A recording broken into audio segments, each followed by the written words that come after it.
Donc mon effet recueillement, imaginez-vous s'il vous plaît que vous venez d'entendre cette musique. Oui, au matin, nous venons nous devêtir de la nuit et consentir au jour, et c'est parfois difficile. La nuit, parfois, se confond à notre chair et à Dieu, nous nous offrant enchevêtrés, nuit et jour. Peu importe, en notre âme nocturne, Dieu ouvre des chemins pour ce jour, des chemins que d'autres pourront emprunter, et tant pis si ce n'est pas nous. Laissons-le inaugurer la lumière où il veut, parfois dans une obscurité si profonde que nous ne la verrons pas, parfois dans tellement d'ombre que nous ne saurons pas la rejoindre de nous-mêmes. Et notre premier choix du jour, notre premier choix d'amour au matin, ce sera celui-là, renoncer à traquer la lumière de Dieu. Prions ensemble. Seigneur notre Dieu, dans notre marche vers Pâques, fais-nous reposer dans ton amour. Nous renonçons à vouloir traquer ta lumière. Nous sommes simplement là, avec nos mains vides ou notre trop-plein, peu importe. Nous sommes là pour te rencontrer. Nous prions pour le temps que les enfants passeront dans les clubs, que ce soit un moment qui leur fasse du bien, que tu puisses venir à leur rencontre. Nous prions pour les enfants qui sont au camp cadet, que tu les protèges et qui passent un moment qui les fasse cheminer dans leur foi. Merci pour ta présence, notre Dieu. À toi la gloire pour les siècles des siècles. Amen. Bienvenue à tout le monde, quelles que soient les raisons qui nous ont conduits ici ce matin, que l'invitation d'apprécier la présence bienfaisante de notre Dieu nous fasse entrer dans cette célébration. Nous nous tournons vers toi en cet instant. Nous pouvons nous lever pour ce chant qui dit « Nous laissons sans regret ce monde fou ». Parfois, j'ai du mal avec ce chant parce que je me dis « Oui, ce monde, il y a de la folie, mais pas que ». Mais j'entends dans ce sens que nous puissions nous recentrer pour recevoir une parole pour nos vies, pour recevoir une parole pour notre présence dans ce monde aussi, pour être la lumière et le sel de la terre. Chantons ce chant ensemble.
Prenez place.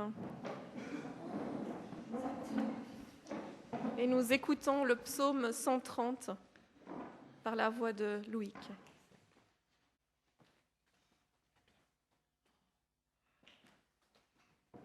Psaume 130. Du fond de la détresse, je crie vers toi, Seigneur. Écoute ma voix. Sois attentif quand je te supplie. Si tu voulais épier nos fautes, Seigneur, qui pourrait survivre ? Mais le pardon se trouve auprès de toi. C'est pourquoi l'on reconnaît ton autorité. De tout mon être, je compte sur le Seigneur, et j'attends ce qu'il va dire. Je compte sur le Seigneur, plus qu'un veilleur n'attend le matin. Oui, plus qu'un veilleur ne guette l'aurore. Peuple d'Israël, compte sur le Seigneur, car il est bon. Il a 1000 moyens de te délivrer. C'est lui qui délivrera Israël de toutes ses fautes. Guetter le matin. Attendre que le soleil se lève, ceux qui souffrent régulièrement d'insomnie savent ce que ça veut dire. La lumière de Dieu nous paraît parfois toute petite, parfois immense. Il y a des instants où nous sommes au fond de la détresse, où nous crions vers Dieu, et d'autres où sa splendeur nous inonde. Un texte pour les enfants qui nous parle de Dieu qui est comme une lumière, et c'est Toscane qui va lire ça pour nous.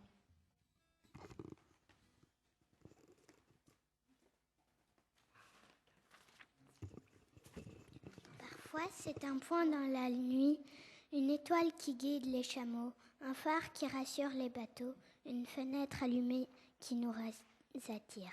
Parfois, c'est un soleil immense qui nous inonde de sa lumière et qui chasse tous nos mauvais rêves. Dieu, ma lumière, je n'ai plus peur. Dieu, ma lumière, tu es ma force et ma joie.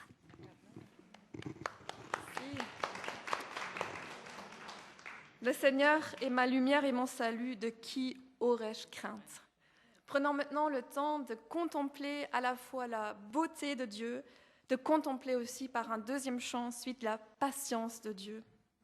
Et pendant le deuxième chant, les enfants pourront partir dans les clubs.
Avec patience, tu nous as nourris, tu as rassasié nos âmes.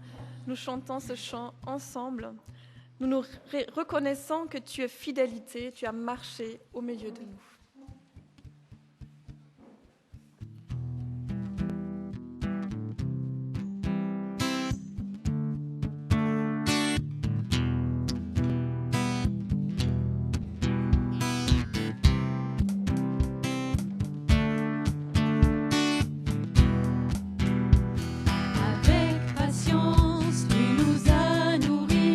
Tu as rassasié nos âmes.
Prenez place.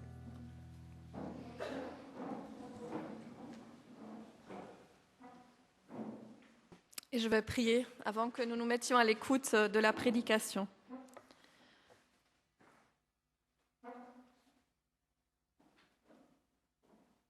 Merci Seigneur pour ta parole. Elle vient en miroir de nos vies. Elle nous aide à voir clair en nous. Que notre volonté, Seigneur, puisse reposer dans la tienne et que le message que Audrey a préparé ce matin puisse encore nous encourager dans ce sens. En ton nom, Jésus. Amen.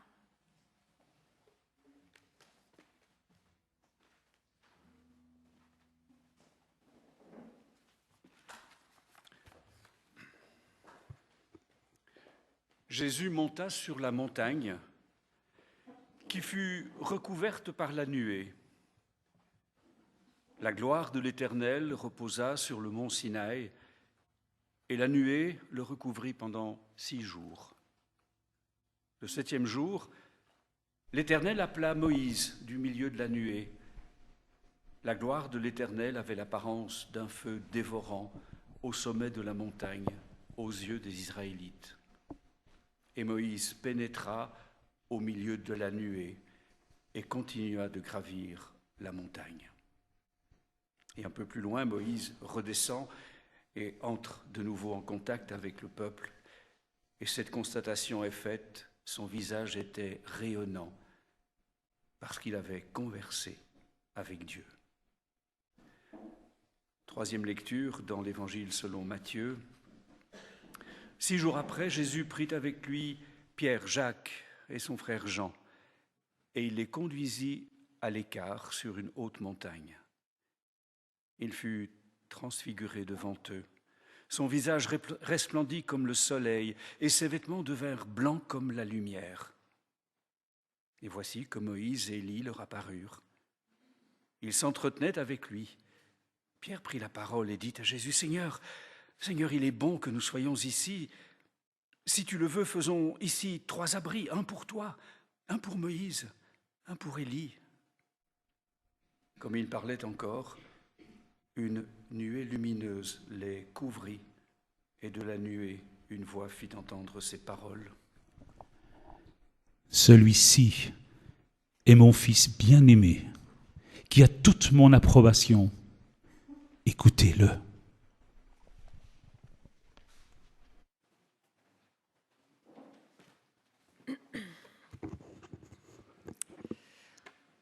Bonjour à chacun et à chacune. Nous poursuivons, après une interruption limalienne, notre chemin de préparation vers Pâques, autour du magnifique thème de l'art d'aimer. Et nous méditons ce matin sur le thème dans la splendeur d'un instant. Je voudrais vous demander de vous remémorer quels sont les plus beaux souvenirs de toute votre vie, les plus beaux moments de votre existence.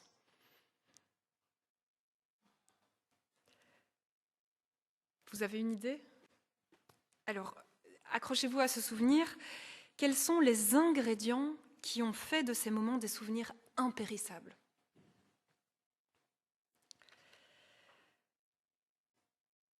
Alors, en réfléchissant, je pensais à quelques ingrédients pour ma part, et ça impliquait des montagnes, de la beauté, la présence de proches, d'amis, du partage, de l'amour, une expérience qui sortait de l'ordinaire, un alignement intérieur, un goût du royaume de Dieu, de la joie, de l'émerveillement, de la paix.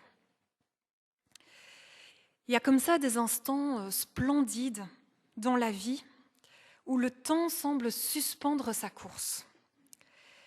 Et ce moment sur la montagne où Jésus prend ses plus proches amis avec lui, où il partage un moment spirituel hors du commun, a dû être un de ces moments, un de ses plus beaux souvenirs dans la vie de Jésus et dans la vie de ses amis proches. Alors le texte sous lequel nous nous plaçons ce matin pour l'enseignement est un passage très particulier dans l'évangile de Matthieu, puissant, chargé, dense, et j'ai vraiment eu le sentiment que c'est le genre de texte où on aurait besoin d'un temps de silence, de pouvoir enlever nos sandales pour nous approcher correctement de ce moment d'intimité spirituelle de Jésus et de ses amis tout proches. Alors pour créer ce silence, je voudrais encore laisser résonner quelques questions qui vont peut-être encore un peu plus profondément dans nos souvenirs les plus précieux. Ai-je déjà vécu une expérience avec Dieu dans le sillon de ce moment d'amour intense et lumineux qui est décrit dans ce passage de Matthieu ? Ou si je ne l'ai pas vécu moi-même, est-ce que j'ai déjà entendu quelqu'un en témoigner ? Prenons le temps de nous remémorer ce moment dans notre vie où nous avons vécu nous-mêmes ou entendu quelqu'un témoigner d'un instant splendide d'intimité tellement forte avec Dieu que cela a suscité une petite ou une grande transfiguration en nous ou dans la personne qui en témoignait. Alors je me disais peut-être qu'on pourra dans un échange privilégié après le culte ou peut-être dans les PEP raconter ce qui nous est venu en tête maintenant. Vous aurez remarqué avec les deux lectures mises en parallèle qu'il y a plusieurs couches dans ce récit.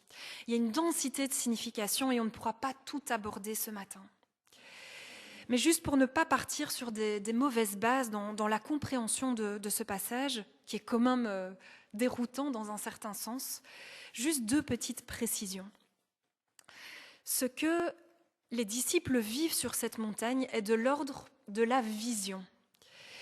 Ça n'est pas très bien rendu dans notre traduction, mais le mot est dit par Jésus, en grec c'est oroma, et Jésus dit à la fin du passage, juste après l'extrait que Claude nous a lu, il dit « Ne racontez pas la vision que vous avez reçue ». Donc on est clairement dans une expérience spirituelle, il est donné aux disciples de voir quelque chose ensemble. Et puis deuxièmement, un deuxième petit détail, c'est qu'il est mention d'abri, de tente, dans certaines de nos traductions. Pierre dit « On va dresser 3 abris, 3 tentes ». Ça veut dire que l'expérience avait certainement un goût de réel, mais attention à bien comprendre cette réflexion de Pierre. Lorsqu'il explique bien, il dit « Comme d'habitude, Pierre est emballé. Il ne s'agit pourtant pas de sa part de tourisme montagnard, ni de tente de camping. » En fait, plusieurs exégètes pensent qu'on était en pleine fête de Soukhot. C'est une fête juive qui dure 7 jours, où les Israélites dormaient dans des tentes, dans des abris fabriqués avec des branchages, pour se rappeler des conditions vécues après la sortie d'Égypte. Et donc dresser une tente, dresser un abri, c'était un symbole fort de libération. Et donc Pierre, quand on lit le passage un peu vite, on peut se dire qu'il est de nouveau un peu à côté de la plaque, Mais en fait, sans doute qu'il était dans un état d'effervescence spirituelle quand il évoque cette tente. Il veut matérialiser ce qu'il vit. Un peu comme quand on désire passer par les eaux du baptême, quand on vit une conversion profonde. Traduire en concret quelque chose de fort spirituellement. Alors peut-être aussi qu'il veut suspendre le temps ou le prolonger, ne pas descendre de la montagne trop vite. En tout cas, ce moment a été un temps spirituel extraordinaire dans la vie de Jésus, qu'il partage avec ses plus proches amis. Et c'est vraiment un moment où lui et ses intimes expérimentent un amour de Dieu qui se déverse sur eux de manière palpable. Alors avant de parler du cœur de cet épisode brûlant dans tous les sens du terme, je pense que ce qui est marquant et instructif pour nous, c'est le moment dans lequel survient cet épisode. Parce que juste avant et juste après, il y a deux réalités qui se répètent. La première de ces réalités, c'est que les disciples sont lents à croire, ils sont incrédules, ils ont des doutes, ils ont des réflexions très humaines, comme nous 6 jours sur 7. Et Jésus, qui est tout le temps avec eux, qui les enseigne, qui leur a fait vivre des choses extraordinaires, se lamente sur cette lenteur. Juste avant l'épisode de la transfiguration, Jésus s'aperçut de ce qu'ils disaient et leur demanda « Pourquoi discutez-vous du fait que vous n'avez pas de pain ? Comme votre foi est faible, ne comprenez-vous pas encore ?» Et juste après, en redescendant de la montagne, les disciples font encore des bourdes. Et Jésus, qui vient de vivre un moment hyper intense avec eux spirituellement, a dû être atteint par cette lenteur de nouveau à croire. Et il dit « Combien de temps resterai-je encore avec vous ? Combien de temps devrais-je encore vous supporter ?» Cela a dû être difficile de revenir, de redescendre de cette montagne et de revenir à cette lenteur. Comme je l'ai lu quelque part, descendre de la montagne est toujours difficile. Moïse l'a appris lorsqu'il a découvert le veau d'or au bas de la montagne du Sinaï. Même pour Jésus, ça a dû être difficile. Si nous-mêmes, on a vécu des expériences comme ça très fortes avec Dieu, on sait que redescendre de la montagne, c'est pas facile. Retrouver nos quotidiens, mais aussi nos propres doutes, nos propres lenteurs. Et je me suis dit qu'on pouvait retenir peut-être 2 enseignements constructifs par rapport à ça pour nous. C'est que ce genre d'expérience forte ne supprime pas le besoin de la foi et la liberté de la foi.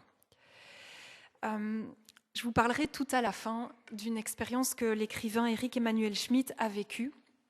Il a vécu une rencontre assez incroyable avec Dieu, de ce type d'un moment splendide, très fort. Et il parle de cette redescente.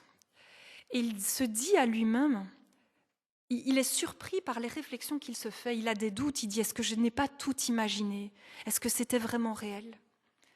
On a une tendance comme ça naturelle à revoir après coup, à questionner, à oublier.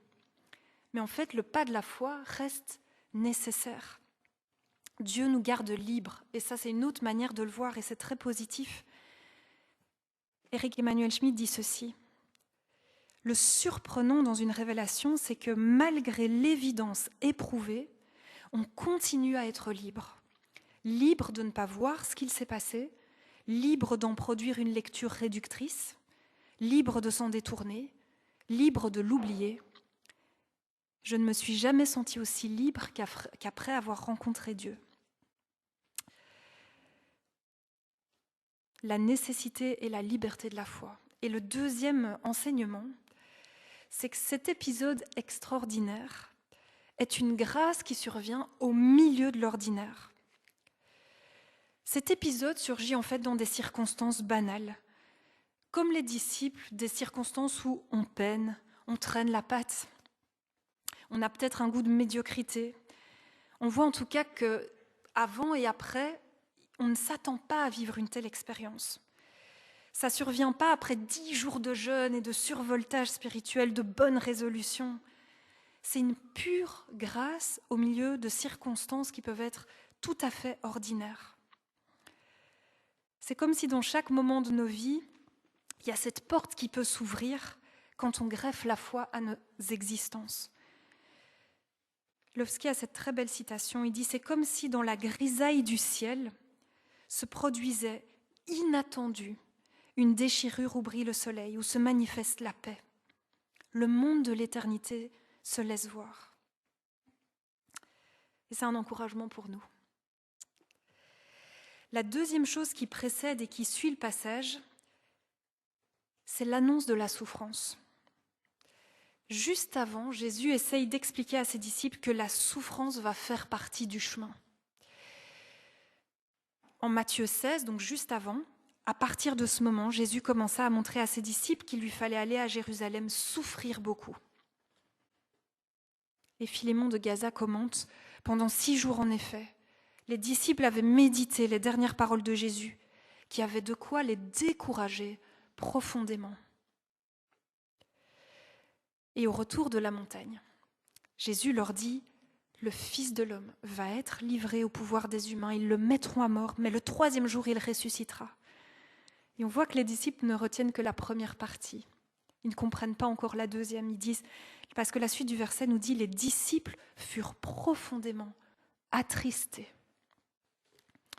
La transfiguration survient au milieu d'un moment d'enseignement très difficile. Cet enseignement de Jésus sur la souffrance qui arrive génère de la tristesse chez les disciples, mais aussi de l'angoisse. Comme dans le passage qu'on a médité avec Lydia la fois passée, où Pierre ne gère pas du tout l'information quand Jésus annonce cette souffrance. Je ne sais pas si vous vous rappelez, mais Pierre dit à Jésus « Non, cela ne t'arrivera pas ». Et je me disais qu'il cherchait probablement à calmer sa propre angoisse. Parfois, les enfants, souvent le soir, ils viennent comme ça dans notre chambre et ils nous demandent tout angoissés, « Est-ce qu'il va y avoir la guerre ? Est-ce que vous allez mourir un jour ?» Et on a tellement envie de répondre, « Non, ne t'inquiète pas, ça n'arrivera jamais. » Pour calmer nos angoisses, mais aussi les leurs. Nous n'en savons rien, mais ça fait du bien de juste contrôler au moins ce moment-là. Et on avait vu que Jésus répondait sévèrement à Pierre que c'était des pensées qui ne viennent pas de Dieu. On essaye de nous illusionner, d'auto-calmer nos angoisses. Mais Jésus a un enseignement archi clair. Il dit « La souffrance fera partie de la route ». Mais il ne laisse pas ses disciples comme ça. Au cœur de cet enseignement, au cœur de cette annonce de souffrance, ils vivent une expérience spirituelle hors du commun. Dieu déverse son amour sur eux à ce moment-là. Et ce qu'il leur est donné de voir sur cette montagne, c'est quelque chose qui transcende toute souffrance. Et avec l'effervescence de Pierre à dresser ses abris, on voit qu'il a dû, dans sa réaction, être transfiguré. Il a dû recevoir des forces, il a dû recevoir une forme de paix, née de l'amour expérimenté sur cette montagne. J'ai déjà entendu ici à l'église des témoignages puissants de personnes très éprouvées, dans des situations de souffrance parfois extrêmes, recevoir juste à ce moment-là une expérience de l'amour de Dieu, une expérience spirituelle extraordinaire. Donc le moment où cela s'insère n'est pas anodin. Dieu nous fait goûter son amour sans lien avec nos mérites. Ce ne sont pas des récompenses parce qu'on serait plus spirituel. On le voit bien avec les disciples qui sont juste comme nous.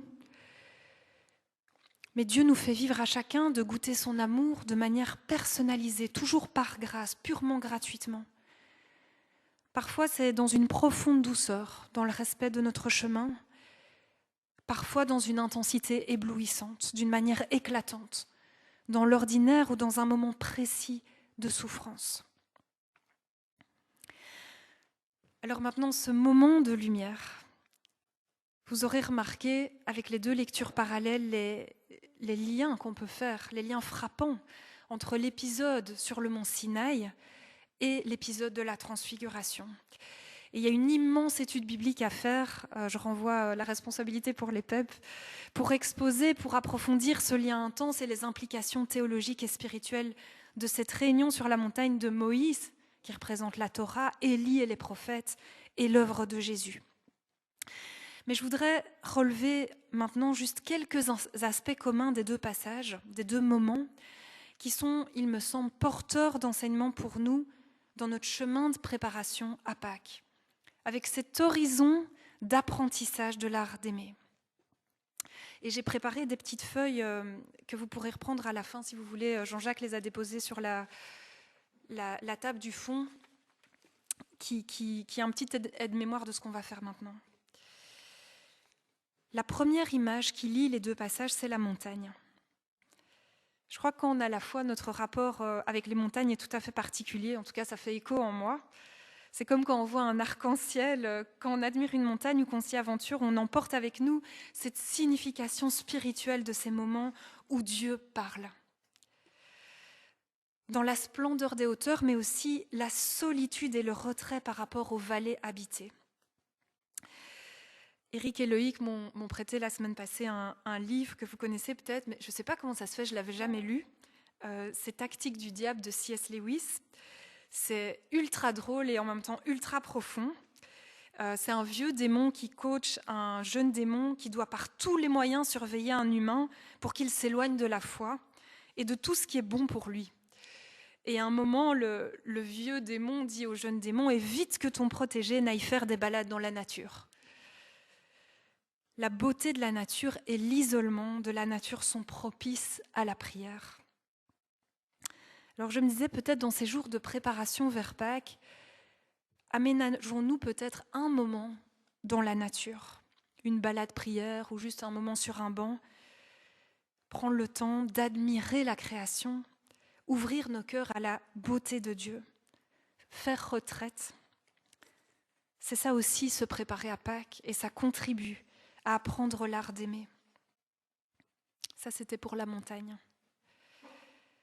La voix de Dieu. Les deux passages font entendre la voix de Dieu. Et ce qui m'a frappé en retravaillant les textes, c'est à quel point cette parole est adressée et personnelle. Dieu appelle Moïse, il l'appelle par son nom, ça a dû être tellement fort. Et ici, on voit que Dieu s'adresse aux disciples en parlant de Jésus. Celui-ci est mon fils bien-aimé. On peut d'ailleurs noter que les deux fois où Dieu parle dans l'évangile de Matthieu, au baptême et ici à la transfiguration, c'est pour faire une déclaration d'amour. C'est quand même très beau de se dire que quand Dieu parle, c'est une déclaration d'amour. On voit que ce n'est pas une parole qui est suspendue dans le vide, c'est une parole qui s'adresse à quelqu'un, c'est une parole pour nous. Et c'est quelque chose qui fait du bien de se rappeler ça, que quand Dieu parle, il nous parle. Et Dieu veut nous apprendre son art d'aimer, l'art de ces mots personnalisés que Dieu nous adresse. Alors j'ai une petite analogie qui vaut vraiment ce qu'elle vaut. Parfois en tant que prof, on adresse un message global à la classe et c'est un commentaire général qu'on copie dans chaque bulletin. Et au dernier bulletin de Nora, elle me dit en arrivant à un certain cours, « Oh, ce mot-là, on a tous reçu le même ». Et elle était toute déçue et en fait, on n'avait même presque plus envie de lire ce commentaire-là. Mais par contre, quand un prof met un mot personnalisé, un encouragement précis, ça atteint directement l'esprit de l'élève et son cœur. Il y a une force dans la parole personnalisée qui vient du cœur de quelqu'un et qui est adressée précisément à l'autre. Eh bien, ces deux passages très forts nous rappellent que Dieu parle comme ça. Il ne parle pas en général, il ne parle pas de manière standardisée, extérieure, lointaine. Quand il parle, c'est une parole intime, orientée vers une personne. Et quand on vit l'expérience de cette parole personnalisée, cela nous transforme. On goûte à l'amour de Dieu. Souvent, dans l'après-culte, on a parfois ça quand, dans une lecture pendant notre semaine, ou bien une phrase de la présidence ou de la prédication, nous a particulièrement frappé, on se dit « c'était pour moi ». C'est toujours très fort quand on a cette sensation que Dieu s'adresse à nous personnellement. Et j'avais envie, pour qu'on s'en souvienne, que dans notre chemin vers Pâques, on puisse mettre à l'œuvre cet amour personnalisé qu'on a reçu en adressant à quelqu'un qui en a peut-être plus besoin des paroles aimantes et personnalisées. Une petite carte, un petit message. Un amour personnalisé. Les visages rayonnants. Nous vivons dans un monde où les visages sont défigurés par la fatigue, par la lassitude, par la souffrance.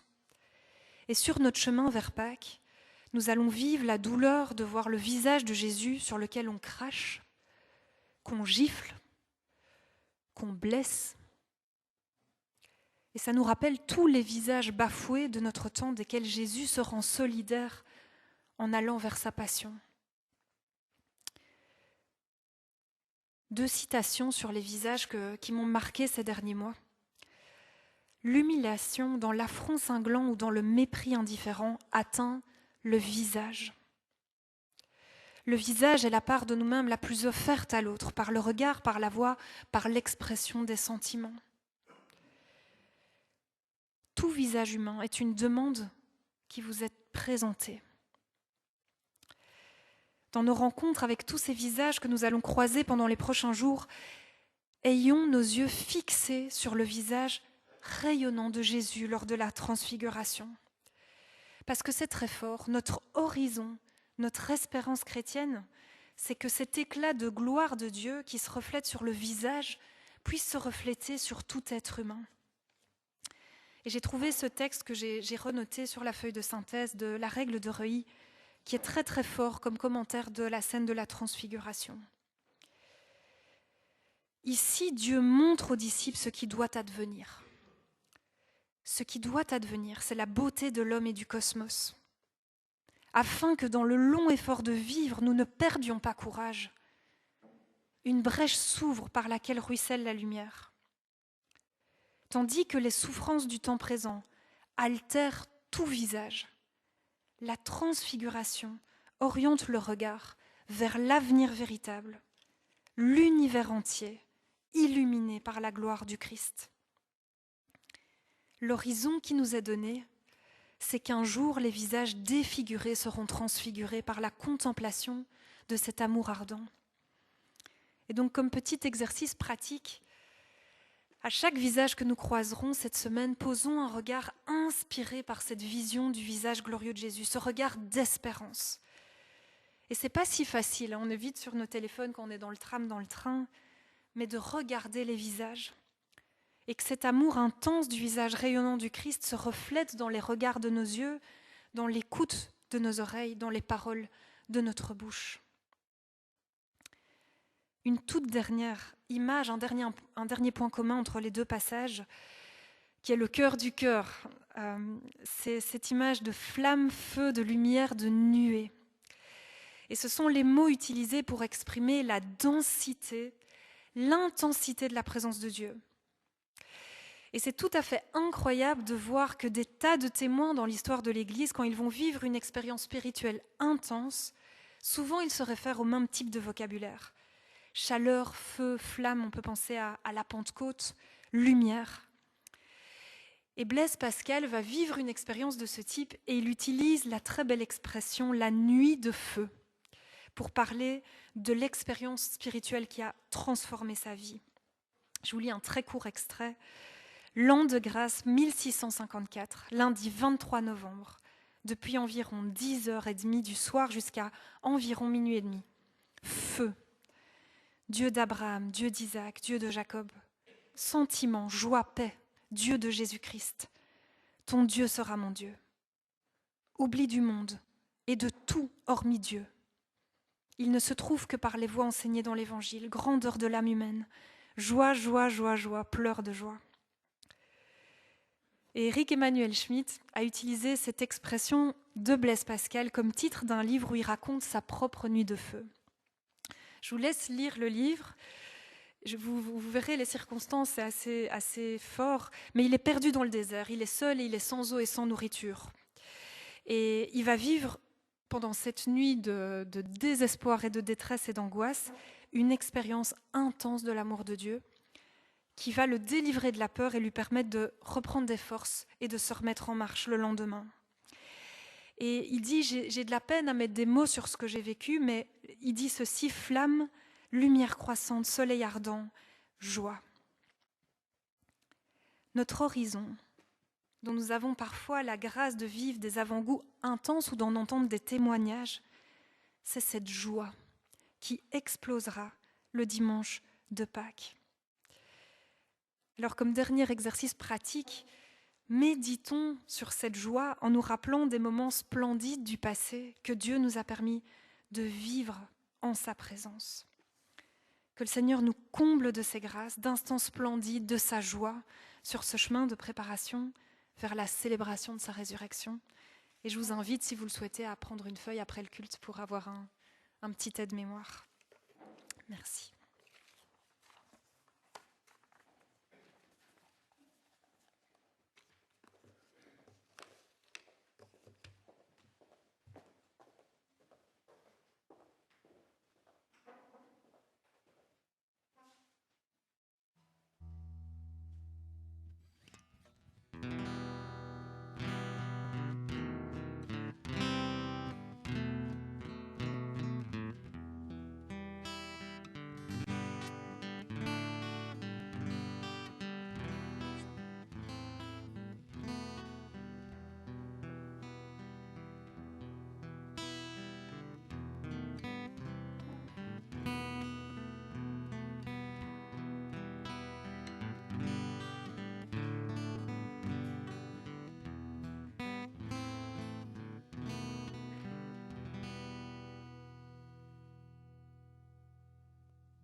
Quelle grâce de pouvoir, dans notre chemin vers Pâques, orienter nos regards vers l'univers entier illuminé. Audrey nous disait que Dieu nous fait goûter son amour sans lien avec nos mérites. Il nous fait goûter son amour et son pardon sans lien avec nos mérites. Il y a 2 ou 3 ans, je suis tombée sur cette carte.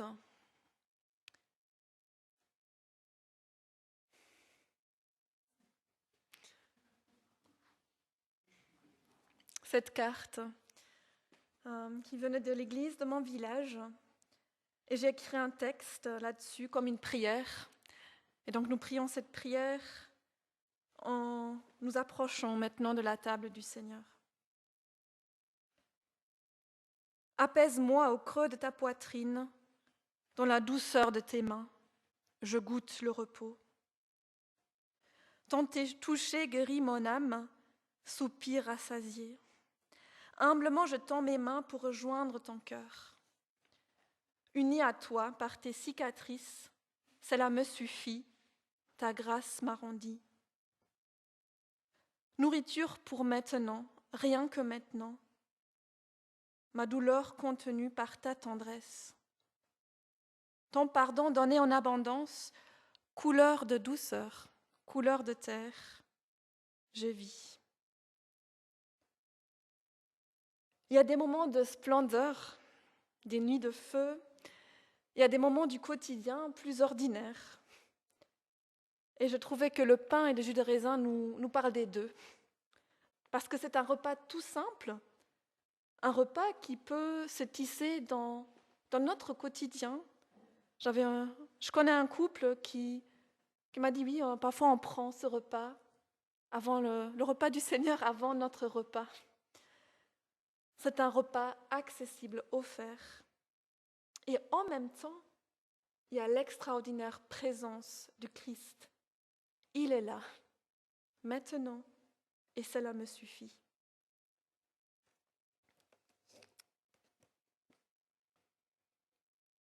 Pendant qu'il mange, Jésus prend du pain, il le bénit, il le casse, il le donne à ses disciples et dit « Prenez, mangez, c'est mon corps ». Il prend une coupe, il remercie Dieu, il la leur donne en disant « Buvez-en tous ». Oui, c'est mon sang, le sang de l'alliance versé pour une multitude de gens, pour la libération des fautes. Je vous le dis, et c'est vrai, désormais, plus jamais je ne boirai du fruit de la vigne jusqu'au jour où avec vous je le boirai à nouveau dans le royaume de mon Père.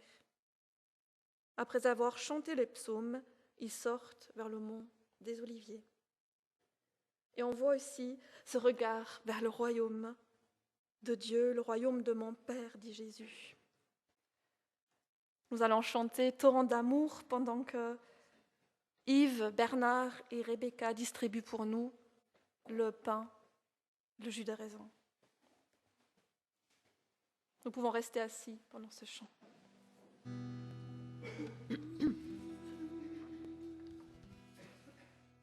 Torrent d'amour et de grâce, amour du Sauveur en croix, à ce grand fleuve qui passe, je m'abandonne et je crois. Je crois à ton sacrifice, ô Jésus, agneau de Dieu, et couvert par ta justice, j'entrerai dans le saint lieu. Acte partout se répandent, ce fleuve à la grande voix, que tout l'univers entende l'appel qui vient de la croix. Je crois à ton sacrifice, ô Jésus, agneau de Dieu, et couvert par ta justice, j'entrerai dans le saint lieu. Que toute âme condamnée, pour qui tu verses à ton sang, soit au Père ramenée par ton amour tout-puissant. Je crois à ton sacrifice, ô Jésus, agneau de Dieu, et couvert par ta justice, j'entrerai dans le saint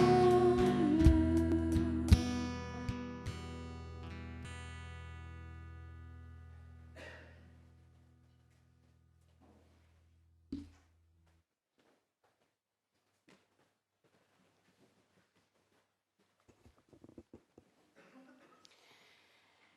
Prière d'intercession.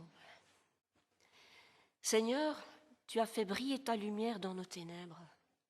Merci, Seigneur. Tu nous as cherchés au milieu de l'agitation qui nous détourne de toi. Merci, Seigneur. Renouvelle notre foi, notre espérance et notre amour. Ensemble, nous te prions, Seigneur. pour les malades et tous ceux qui passent par la souffrance, afin qu'ils se rapprochent du Christ qui a souffert pour nous et trouvent en lui le réconfort et la patience. Pour ceux qui œuvrent au service du prochain, afin qu'ils ne se laissent pas abattre par l'ingratitude, mais soient affermis dans leur vocation en regardant au Christ. Pour ceux dont l'existence est compromise et qui ne participent pas au bien-être général, afin qu'ils rencontrent des personnes qui les aident à retrouver leur place dans la société. Pour ceux qui se préoccupent d'une répartition équitable des biens de la terre, afin que leur action ne soit pas entravée par l'égoïsme des nations riches, ni compromise par d'autres échecs. Pour tous les hommes, toutes les femmes, afin que la solidarité ne soit pas brisée par les divergences d'opinion, mais que l'amour modère les tensions qui surviennent. Nous te prions, Seigneur, notre Dieu. Seigneur Dieu, en ce temps de préparation aux fêtes pascales, renouvelle-en-nous une vraie disposition à écouter ton cœur et à marcher dans tes voies. Nous te le demandons par Jésus-Christ, notre Sauveur. Amen.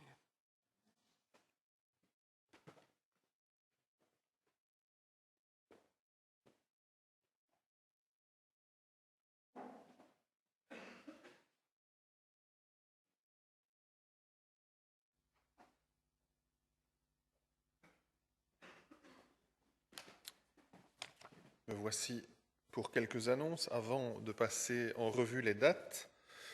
Pas mal de petites choses à faire pendant le temps de café ce matin. Tout d'abord, vous savez qu'Audrey a préparé une feuille qui se trouve à votre disposition sur la table là-bas derrière. Sur la même table là-bas derrière, vous trouverez des méditations quotidiennes pour la Semaine Sainte proposées par Claude. Prenez s'il vous plaît un carnet par famille. Et puis si vous voulez faire des copies, on vous enverra aussi le PDF dans le courant de la semaine. Si vous voulez 25 copies, vous pouvez partager aussi ce carnet avec des amis.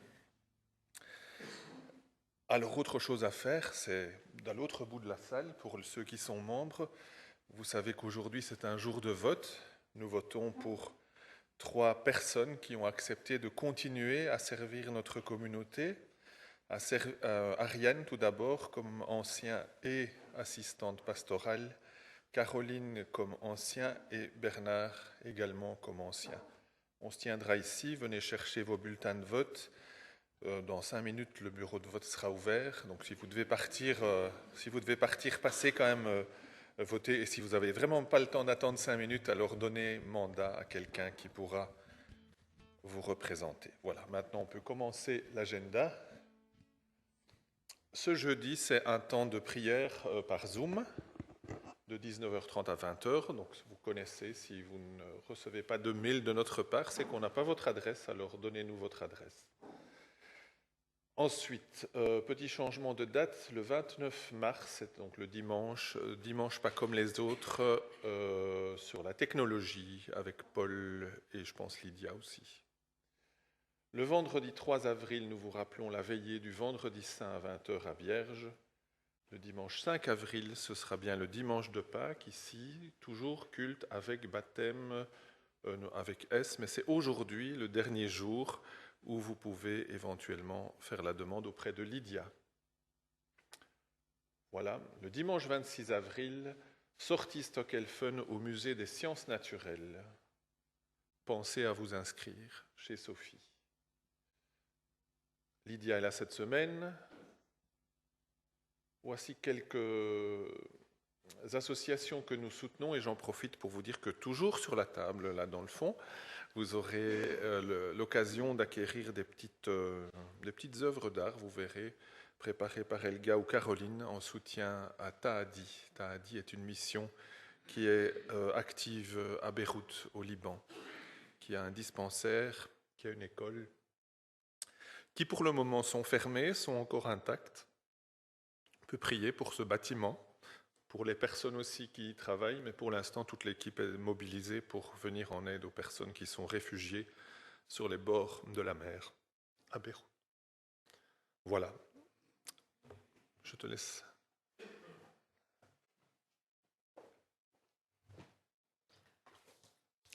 Nous voulons encore mettre à part aussi notre offrande et nous le faisons pendant que nous chantions ce chant « Toute ma vie est entre tes mains ». Parce que l'offrande, c'est vraiment aussi un geste qui exprime cela, que toute notre vie est entre ses mains.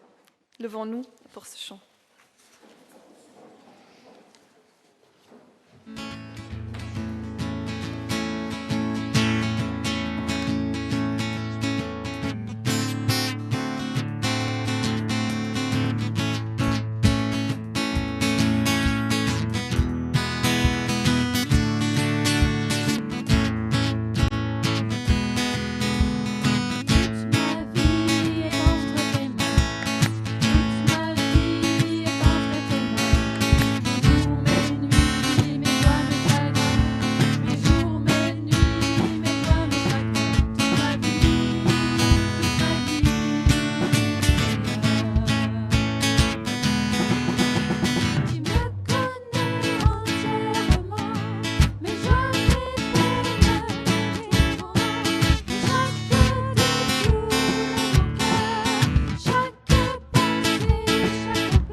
Que le Seigneur renouvelle ton intelligence, qu'il te donne un regard clairvoyant, un cœur généreux, une fidélité éprouvée. Le Seigneur te bénit et te garde dans la communion du Père, du Fils et du Saint-Esprit. Un bon dimanche à chacun.